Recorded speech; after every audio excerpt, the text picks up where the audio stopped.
السلام علیکم دوستو، میں ہوں سہیل نصر اور آج ہم شمشیر بے نیام کی تیسری ایپیسوڈ سنیں گے۔ تو چلیے آئیے شروع کرتے ہیں۔ اسے بدر کی لڑائی میں شامل نہ ہو سکنے کا افسوس تھا اور وہ انتقام کے طریقے سوچتا رہتا تھا، لیکن اب اس کی سوچوں کا دھارا کسی اور طرف چل پڑا تھا۔ مکہ سے روانگی سے کچھ دن پہلے سے وہ اس سوچ میں کھو گیا تھا کہ رسول اکرم صلی اللہ علیہ وآلہ وسلم نے رکانہ پہلوان کو 3 بار پٹکا تھا اور بدر میں آپ صلی اللہ علیہ وآلہ وسلم نے محض 313 مجاہدین سے 1000 کو شکست دی۔ یہ کوئی اور ہی طاقت تھی، لیکن بدر کے معرکے کے بعد اس کے دل میں مسلمانوں کے خلاف انتقام کی آگ سلگ رہی تھی۔ مسلمان معرکہ بدر میں قریش کے بہت سے آدمیوں کو قیدی بنا کر لے گئے تھے۔ قریش کے سرداروں کے لیے تو یہ صدمہ تھا ہی، اس کا بہت برا اثر خالد نے قبول کیا تھا۔ اسے یاد تھا کہ جب بدر کا معرکہ لڑا جا رہا تھا تو مکہ میں کوئی خبر نہیں پہنچ رہی تھی کہ معرکے کا انجام کیا ہوا۔ مکہ کے لوگ بدر کی سمت دیکھتے رہتے تھے کہ ادھر سے کوئی سوار دوڑا آئے گا اور فتح کی خبر سنائے گا۔ آخر ایک روز ایک شتر سوار آتا نظر آیا، لوگ اس کی طرف دوڑ پڑے۔ سوار نے عرب کے رواج کے مطابق اپنا کرتا پھاڑ دیا تھا اور وہ روتا آ رہا تھا۔ بری خبر لانے والے قاصد ایسے ہی کیا کرتے تھے۔ وہ جب لوگوں کے درمیان پہنچا تو اس نے روتے ہوئے بتایا کہ اہل قریش کو بہت بری شکست ہوئی ہے۔ جن کے عزیز رشتہ دار لڑنے گئے تھے وہ ایک دوسرے سے آگے بڑھ کر ان کے متعلق پوچھتے تھے کہ وہ زندہ ہیں، زخمی ہیں یا مارے گئے ہیں۔ شکست خوردہ قریش پیچھے آ رہے تھے۔ مارے جانے والوں میں 17 افراد خالد کے قبیلے بنو مخزوم کے تھے اور ان سب کے ساتھ خالد کا خون کا بڑا قریبی رشتہ تھا۔ ابو جہل بھی مارا گیا تھا۔ خالد کا بھائی جس کا نام ولید تھا جنگی قیدی ہو گیا تھا۔ ابو سفیان جو قریش کے سرداروں کا سردار تھا اور اس کی بیوی ہند بھی موجود تھے۔ کچھ میرے باپ اور میرے چچا کے متعلق بتائیے قاصد، ہند نے پوچھا۔ تمہارا باپ عتبہ علی رضی اللہ عنہ اور حمزہ رضی اللہ عنہ کے ہاتھوں مارا گیا ہے، قاصد نے کہا، اور تمہارے چچا شیبہ کو اکیلے حمزہ رضی اللہ عنہ نے قتل کیا ہے، اور تمہارا بیٹا حنظلہ علی رضی اللہ عنہ کے ہاتھوں مارا گیا ہے۔ ابو سفیان کی بیوی ہند نے پہلے تو علی رضی اللہ عنہ اور حمزہ رضی اللہ عنہ کو بلند آواز سے گالیاں دیں، پھر بولی، اللہ کی قسم، میں اپنے باپ، اپنے چچا اور اپنے بیٹے کے خون کا بدلہ لوں گی۔ ابو سفیان پر خاموشی طاری تھی۔ خالد کا خون کھول رہا تھا۔ قریش کے 70 آدمی مارے گئے اور جو جنگی قیدی ہوئے ان کی تعداد بھی اتنی ہی تھی۔ خالد اٹھا، دری جھاڑ کر لپیٹی اور گھوڑے کی زین کے ساتھ باندھ کر سوار ہوا اور مدینہ کی سمت چل پڑا۔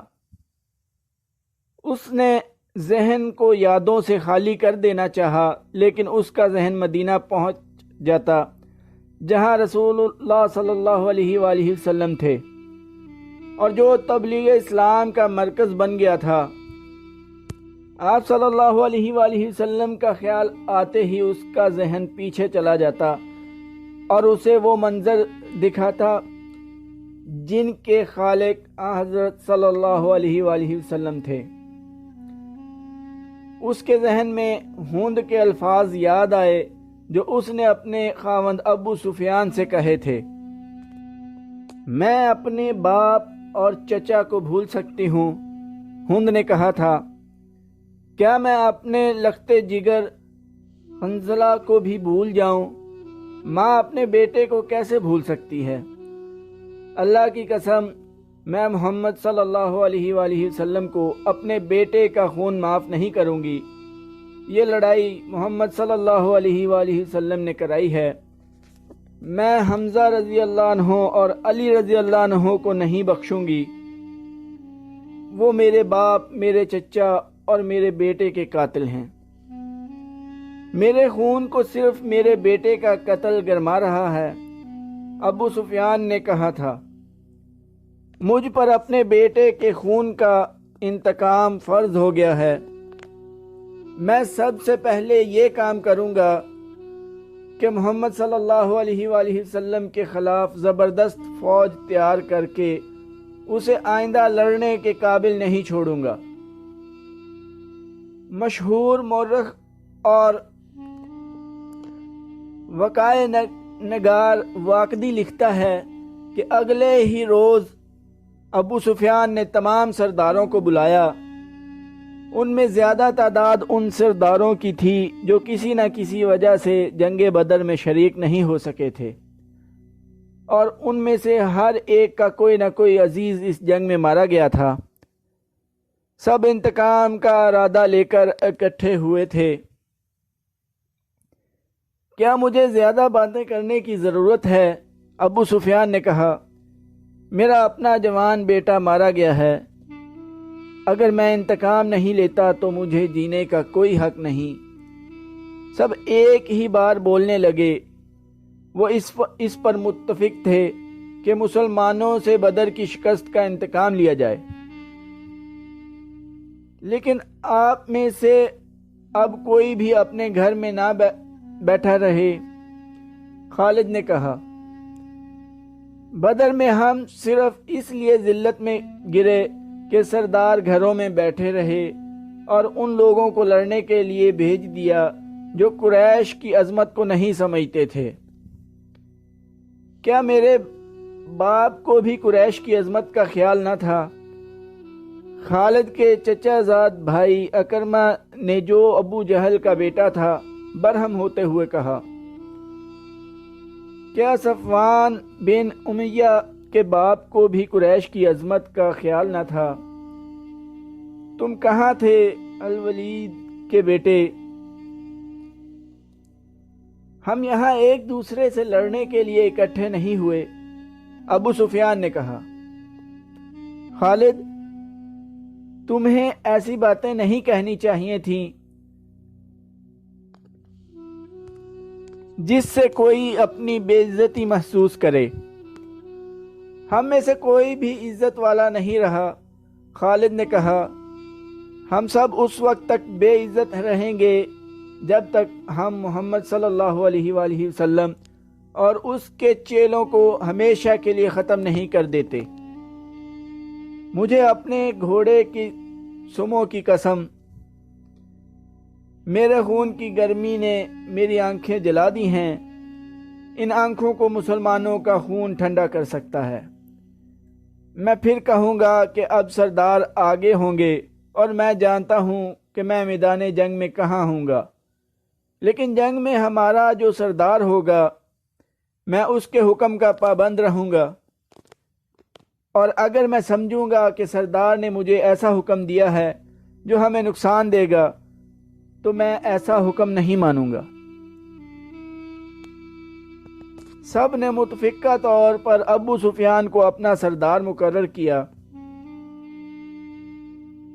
اس سے کچھ روز پہلے اہل مکہ کا ایک قافلہ فلسطین سے مکہ واپس آیا تھا۔ یہ تجارتی قافلہ تھا۔ مکہ کے باشندوں خصوصاً قریش کے ہر خاندان نے اس تجارت میں حصہ ڈالا تھا۔ اس قافلے میں کم و بیش 1000 اونٹ تھے اور جو مال گیا تھا اس کی مالیت 50,000 دینار تھی۔ قافلے کا سردار ابو سفیان تھا جس نے 50,000 پر 50,000 دینار منافع کمایا تھا۔ قافلے کی واپسی کا راستہ مدینہ کے قریب سے گزرتا تھا۔ مسلمانوں کو پتہ چل گیا۔ انہوں نے پورے قافلے کو گرفتار کرنے کا ارادہ کیا اور ایک مقام پر قافلے کو گھیرے میں لے لیا، لیکن وہ زمین ایسی تھی کہ ابو سفیان نے ایک ایک آدمی اور ایک ایک اونٹ کو زمین کے اونچے نیچے خد و خال سے فائدہ اٹھاتے ہوئے گھیرے سے نکال دیا تھا۔ خالد کا گھوڑا خرامہ خرامہ مدینہ کی طرف چلا جا رہا تھا، مگر خالد کا ذہن پیچھے کو سفر کر رہا تھا۔ اسے اس وقت کا جب قریش انتقام کی سکیم بنانے کے لیے اکٹھے ہوئے تھے، ایک ایک لفظ جو کسی نے کہا تھا سنائی دے رہا تھا۔ اگر تم نے اپنی سرداری مجھے دے دی ہے تو میرے ہر فیصلے کی پابندی تم پر لازم ہے۔ ابو سفیان نے کہا، میرا پہلا فیصلہ یہ ہے کہ میں نے ابھی 50,000 دینار منافع سب میں تقسیم نہیں کیا، وہ میں تقسیم نہیں کروں گا۔ یہ مسلمانوں کے خلاف فیصلہ کن جنگ میں استعمال ہوگا۔ مجھے اور میرے خاندان کو یہ فیصلہ منظور ہے۔ سب سے پہلے خالد نے کہا، پھر منظور ہے، ایسا ہی کروں گا، منظور ہے کی آوازیں اٹھیں۔ میرا دوسرا حکم یہ ہے، ابو سفیان نے کہا، کہ جنگ بدر میں ہمارے جو آدمی مارے گئے ہیں ان کے لواحقین آہوزاری کر رہے ہیں۔ میں نے مردوں کو دھاڑے مارتے اور عورتوں کو بین کرتے سنا ہے۔ اللہ کی قسم، جب آنسو بہہ جاتے ہیں تو انتقام کی آگ سرد ہو جاتی ہے۔ آج سے بدر کے مقتولین پر کوئی نہیں روئے گا۔ اور میرا تیسرا حکم یہ ہے کہ مسلمانوں نے بدر کی لڑائی میں ہمارے جن آدمیوں کو قید کیا ہے ان کی رہائی کے لیے کوئی کوشش نہیں کی جائے گی۔ تم جانتے ہو کہ مسلمانوں نے قیدیوں کی رہائی کے لیے ان کے درجے مقرر کر دیے ہیں اور ان کا فدیہ 1,000 سے 4,000 درہم مقرر کیا ہے۔ ہم مسلمانوں کو 1 درہم بھی نہیں دیں گے، یہ رقم ہمارے ہی خلاف استعمال ہوگی۔ خالد کو گھوڑے کی پیٹھ پر بیٹھے اور مدینہ کی طرف جاتے ہوئے جب وہ لمحے یاد آ رہے تھے تو اس کی مٹھیاں بند ہو گئیں۔ غصے کی لہر اس کے سارے وجود میں پھر گئی۔ وہ وقت بہت پیچھے رہ گیا تھا، لیکن اب بھی اس کے اندر غصہ بیدار ہو گیا۔ اسے غصہ اس بات پر آیا تھا کہ اجلاس میں طے ہو گیا تھا کہ مسلمانوں کے پاس مکہ کا کوئی آدمی اپنے قیدی کو چھڑانے مدینہ نہیں جائے گا، لیکن ایک آدمی چوری چھپے مدینہ چلا گیا اور فدیہ ادا کر کے اپنے باپ کو رہا کرا لایا۔ اس کے بعد قریش کا کوئی نہ کوئی آدمی چوری چھپے مدینہ چلا جاتا اور اپنے عزیز رشتہ داروں کو رہا کرا لاتا۔ ابو سفیان نے اپنا حکم واپس لے لیا۔ خالد کا اپنا ایک بھائی جس کا نام ولید تھا مسلمانوں کے پاس جنگی قیدی تھا۔ اگر اس وقت تک قریش اپنے بہت سے قیدی رہا نہ کرا لائے ہوتے تو خالد اپنے بھائی کی رہائی کے لیے کبھی نہ جاتا۔ اسے اپنے بھائیوں نے مجبور کیا تھا کہ ولید کی رہائی کے لیے جائے۔ خالد کو یاد آ رہا تھا کہ وہ اپنے وقار کو ٹھیس پہنچانے پر آمادہ نہیں ہو رہا تھا، لیکن اسے ایک خیال آیا تھا۔